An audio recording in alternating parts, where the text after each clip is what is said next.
My name is Farah Khazel, and I'm Lebanese American. I grew up in Kalamazoo, Michigan, more specifically Portage. But I always got the question growing up of like, where are you from? And I'd be like, oh, Portage. And people would be like, no, where are you actually from?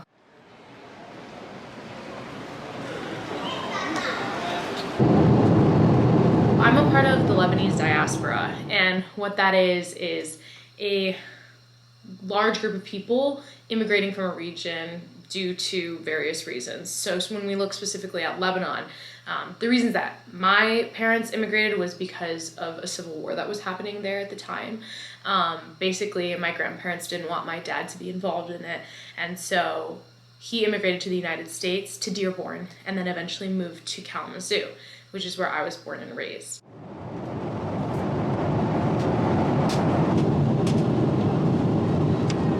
When you're a part of the diaspora, it's up to you to hold on to that culture.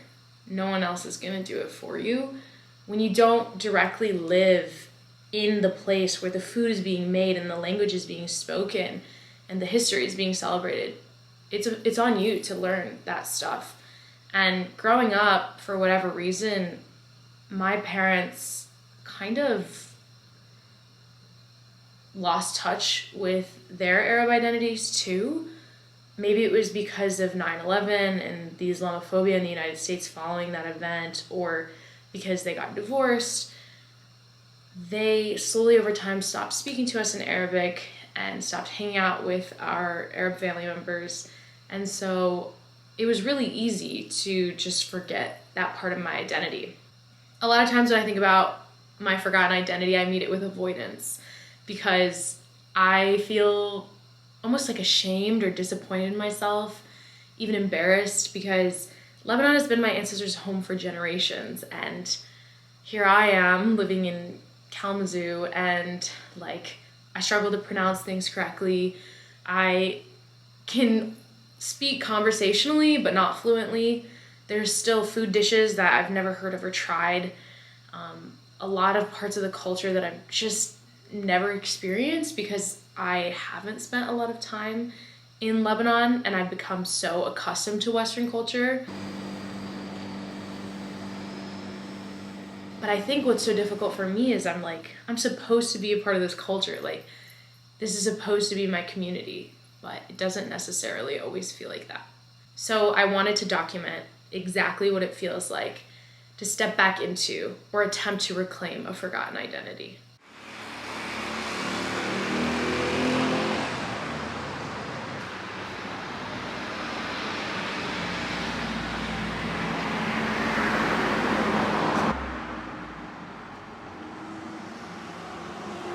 Hi, Mom. How are you?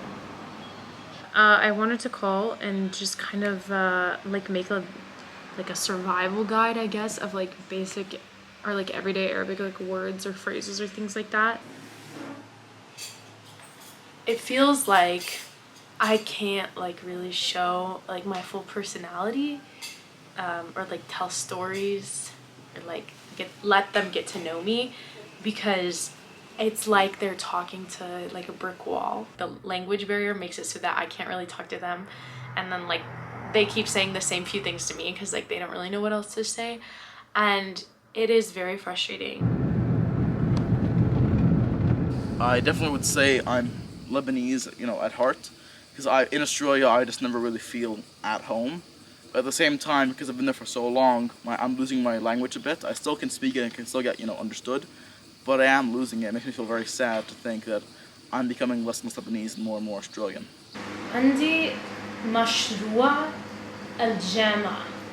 مشروع هيك like بدي فيلم like لبنان و like انتي وجدو وبدي like اتعلم كيف أنا أو ليش أنا لبناني Just whenever I would talk to somebody and they just couldn't understand me, that really really hurt. They felt like but I am from here, so why don't you understand me? Because I'm speaking the language. But to them, I'm speaking very broken Arabic, and I just don't realize it. ولأن كان في حرب بلبنان راحوا أهلك على أمريكا، هونيك عاشوا وهونيك خلقتوا وهونيك كبرتوا وتعلمتوا، بس انتوا أصلكم من لبنان. Growing up in America as an Arab person in post 9/11 society, like there was a lot of kids who did not speak Arabic as much because their parents were it was just kind of like a point of shame, I think, for a lot of people, especially like if you're in a more white community like we were growing up. I always felt like as a Lebanese Arab American, you have to almost like apologize for all the, you know, political conflicts that has historically happened between the Arabs and the Americans in the past. بالغربي ايه أشعر بالغربي. هون ايه like هون أنا like بالإنجليزي I feel foreign وبأمريكا كمان. In the States, it felt more like I was the outsider that was just like trying to prove their patriotism to America all the time. Like I always felt like I needed to prove that I was an American. انت بتعرفي تطبخي؟ بعرفي شو؟ تطبخي؟ لا. شوي بس مش أكل منيح like بالإنجليزي like college food, so like easy. كيف تقول easy? Not cook. But I definitely think that like from people who were from more like whiter parts of America who were Arab American or Arab, not speaking the language doesn't take away from their Arabness or their shared life experiences. A member of the Arab diaspora or the Lebanese diaspora. فيني نعمل like a breakfast burrito مع eggs و like بندورة. سلطة وبندورة. ايه كتير طيبة. بتحبي أعمل لك بندورة؟ معلش لا معلش. هيك بتعملهم هونيك. ايه هونيك. بتحبي تعملي.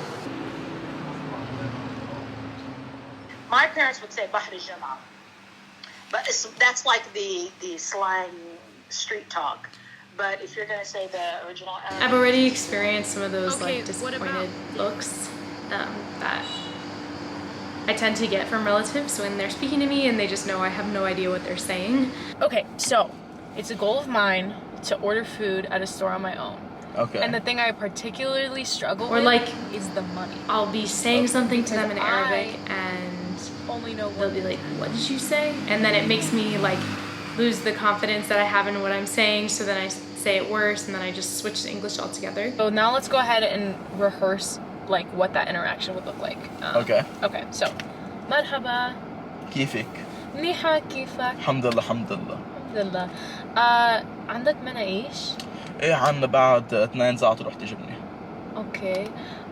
فيني نجيب واحد بجبني مع زعتر. Being a part of the diaspora always makes you feel a little displaced, and I think my goal for this project is to find a place for me, whether that means here or in the United States or in some like made-up space in between that I decide to create. I don't know. I don't even know what it would look like. I've always felt like it was easier to focus on one identity at a time. It was very confusing to travel back and forth between Lebanon and America too often in the same time period because they are very different cultures. I think that culture here, or maybe just in general, is broken down into 3 things. And I think it's food, landscape, and language. Okay, yeah, I would say that's Sense right. of belonging is not being asked where you're from all the time, or not being like looked at like you're foreign. I think like language particularly is important to culture because there's like certain phrases or expressions in Arabic that don't exist in English. Yeah. Language is a great way to have a window into like how the mind of a culture works, if that makes sense, because you're like expressing yourself through these very interesting phrases. Like, for example, when you say thank you in Arabic, you use the term Islami dayak, which means like bless your hands. So you don't say like thank you, you're saying like bless those hands that like made me this food, or you know, cut my hair or did whatever you did.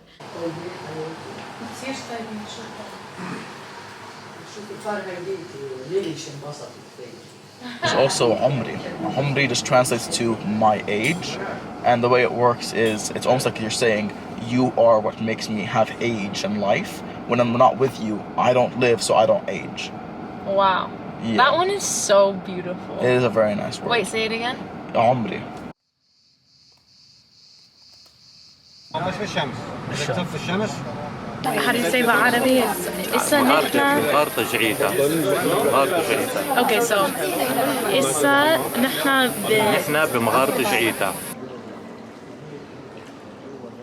Lebanon, it is my country. I am so proud to be a Lebanese guy, and I love it. I love it so much. First, we'll be going to the farm.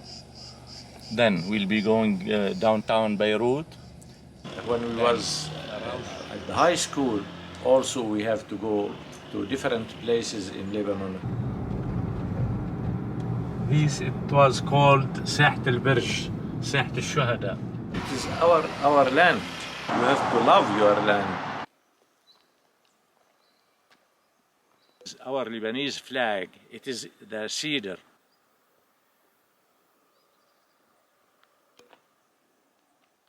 I plant here 18 tree for me, for my family, the family.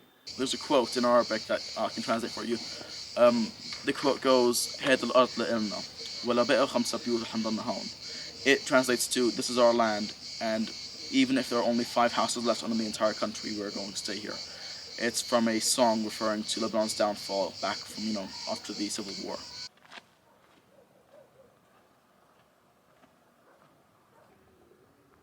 We are going for a hike this morning in Ras Al Metin. This is the village that we live in and our people are from.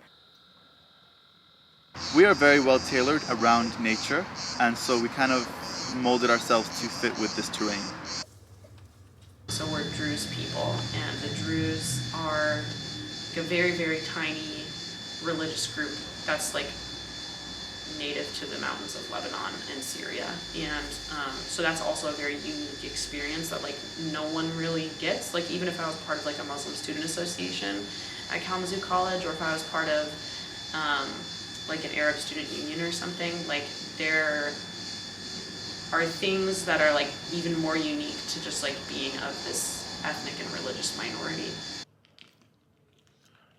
I would say most places in Lebanon that, like most villages that are on mountaintops, have a very strong sense of community, and I find that not to be a coincidence. I think it's when you live in a terrain that is difficult to navigate, you can't really do it alone, and so yeah, I would say a lot of sturdiness and community comes from these mountains. No matter what happens in this country, we're going to stay here. We're currently in the middle of a massive crisis, economical, political, everything here is going to hell, and yet everyone's still coming back. No one's forgetting their country. So that big building. This is part of it. This is only part. But this area, it was all damaged.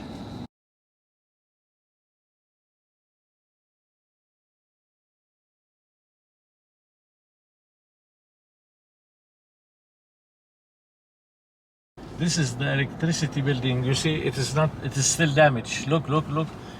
They has wood and carton on the windows.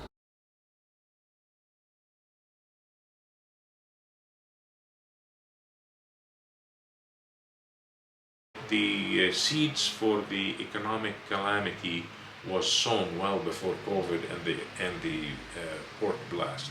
Obviously, both of those have accelerated the economic downfall, but they were not the cause of it. They were the accelerant. They've accelerated that.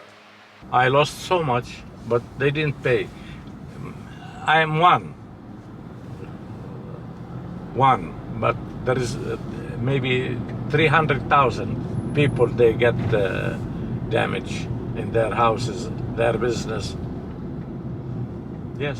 In the 60s and 70s, Lebanon was very prosperous and doing very well. And then the Civil War, and some people would argue we've not recovered from the Civil War of 75 yet. When I drive around, you can see like bullet holes in buildings still, and you can see like, buildings that have like bomb holes in them and stuff, especially in places where like there was major battles that were going on during the Civil War. So like the actual like cityscapes and like villages have been scarred from those events as well. One of my great uncles was like, no one came out of that event like happy. Like everybody carries some kind of negative thing from that event. And if you look at the members of my family, like everybody has their own like baggage from that event that I think carries on to their children. At the time, you could not escape the Civil War, right? We will be having a conversation like we are now, and the bombs would start flying down, raining down, and you just run to the shelter and you stay in the shelter until the bombing stops, and then when the bombing stops, you just get out of the shelter to assess whose house was hit and who was dead and who's injured, and act accordingly. In biblical days, this whole mountain range was covered with cedars, right? So the Romans cut the cedars down and traded with the Egyptians for granite. They planted 42,500 cedars in this area here. Cedars need cold weather, and Lebanon is the coldest climate in the Middle East. Look at this mountain range here. Lots of cedars, lots of planting. They say that for every foot or meter the cedar tree goes above ground, so much of it, or twice as much, would go underground. So the cedar root, to withstand the wind and to withstand the harsh element, I don't want to misspeak, but either it's 2-to-1 ratio if I'm not mistaken. So the cedar root is 2 times deeper than the cedar tree is up. فيه رسالة. أي أعطيه؟ بطبع له بالعطر. أعطينا كيلو أبو زيح.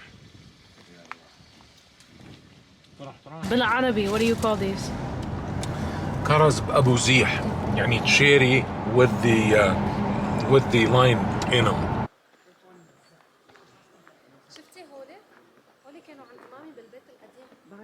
How old do you think these cedars are?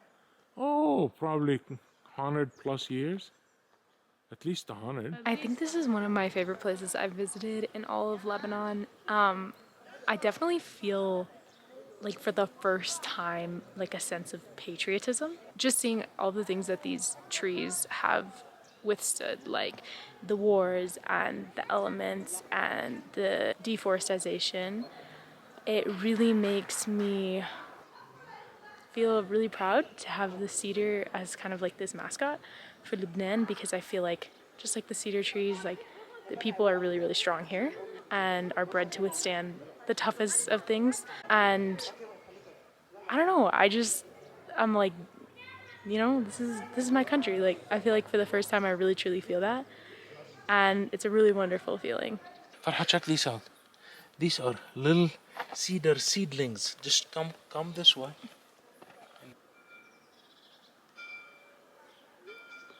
So we just talked to somebody who works here, and they told us that the cedar trees here, the big ones like this one over here, are about or over 2,000 years old.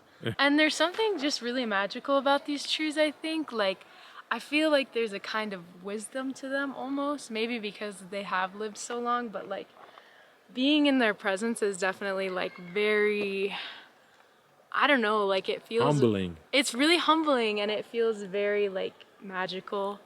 makes you feel how insignificant and short-lived you are on this earth, right? Yeah, and it also makes me just like, it just gives me a lot of appreciation for this place. I think that also, like, food is a really great way to preserve culture, because food is at the intersection of like what the land holds and like what the people do with it, you know? So like in a bowl of tabbouleh, there's parsley, mint, there's a little bit of garlic, lemon, all these kinds of foods that are like in the area, they're just like around, right? And so that kind of brings you back to the landscape that like your people are from.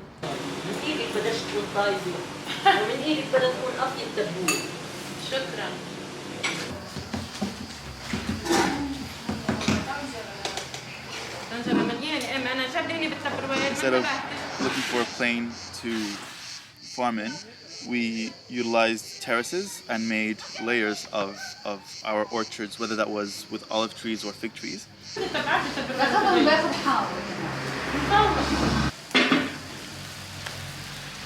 Right now we're having a traditional Lebanese breakfast called menaish, or manoushi is kind of like a slang way to say it, I guess. There's a lot of different ways you can have it. This one is just with za'atar, which is like a sesame paste, I guess I would describe it, with like thyme. And I'm not sure what else actually. I'll have to ask my teta. But so this one's just with za'atar, and then this one here is with jibni or cheese and za'atar. A lot of the culture that comes from food would also be on how we eat it, where we use our hands and bread a lot more than a knife and fork. And we also, eat like together, sometimes off the same big platter. Like every time I cook Lebanese foods, I have to cook them in bulk, because I can't just make like hummus by itself, right? Like I have to make hummus and I have to make tabbouleh, and then I have to make some kefta, so I get some extra protein in there, and then I have to like make sure there's a side of whatever else, of rice or something, so that way the whole meal's complete. بعرف مين سنوبي؟ بعرف سنوبي؟ سنوبي No, مش يوسف. One of my Lebanese friends had this realization that you can't just cook Lebanese food for yourself, because Lebanese food is cooked to be shared with a group of people. And so like, as a person who's living by myself, when I cook a Lebanese meal, it's like kind of difficult, because it's like you make a spread, and it's because you're supposed to be sharing all these foods with the larger group of people. في كلب اسمه سنوبي، وسنوبي كتير فيمس بالكرتون. عارف تشارلي براون؟ التلفزيون على الكرتون. سنوبي الكلب. أنا وملاك أنا بفكر إنه أنت مثل سنوبي. Most of the times when you're having a proper Lebanese meal, it's a combination of small, multiple plates on one table that you're sharing with friends, and it's a very social experience. بتذكر when like أنا وأنت بنشوف بالأرض وأنا البارود. and I said to you أنت مثل horse girl. بتذكر؟ أنت horse girl. البنات بأمريكا بتذكر horses بدهم حصان. إذا like بتحب حصان كتير. بس مش كتير كتير يعني like feet posters with legs. And in the US, a lot of times, because the lifestyle is very busy, and many times you're eating while you're at work or eating during a short lunch break, the food experience is a lot less social, like you're normally eating like a burger on your own, or just having a fast lunch or dinner. في صورة مع جدو وحصان وفي صورة بس هو بحب الحصان كتير. تعرفي بس روح. تعرفي بس يسمع ضمور السيارة. So Lebanese maize is it goes something like small multiple plates on a table that you share with friends. And it goes perfectly with the Lebanese culture of being social. ليش نمر؟ جيب لي حبيبي خبز زيادة ومور جارليك. يس الحمد لله نحنا كتير شبات. حطينا بطاطا، هون حطينا رز، رب البندورة. بعد اعطيني زيت من هيداك. We are making another one of my favorite Lebanese dishes. It's called waraq arish, and what that translates to is grape leaf rolls.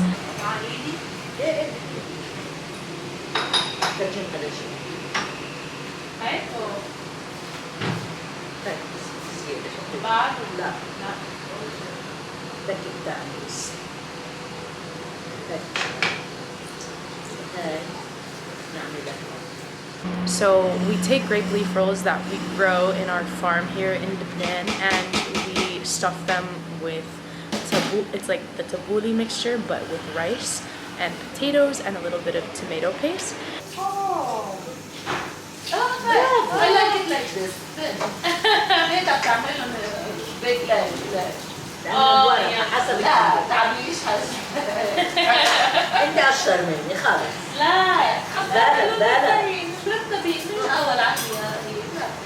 There's so much beauty in being able to eat something that reminds you of a place and a group of people or memories that you have. And so even though I might not speak perfect Arabic and I might not always be able to be in Lebanon, at least there is this one thing that can help me step back into that identity.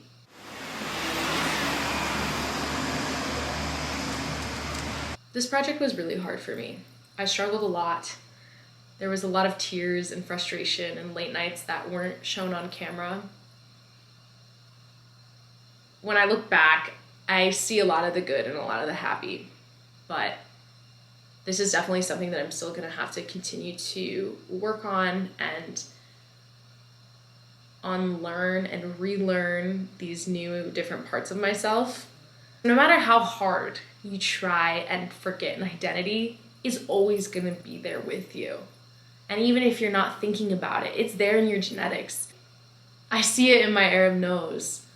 I see it in my olive skin, in my dark hair, my dark eyes. I see it in the way my family functions and the baggage that we carry from the Civil War. Even if you don't speak the language, even if you don't know all the customs or you don't know what all of the food dishes are, like, there is still long-lasting effects of being part of a diaspora. Like, it's in my blood.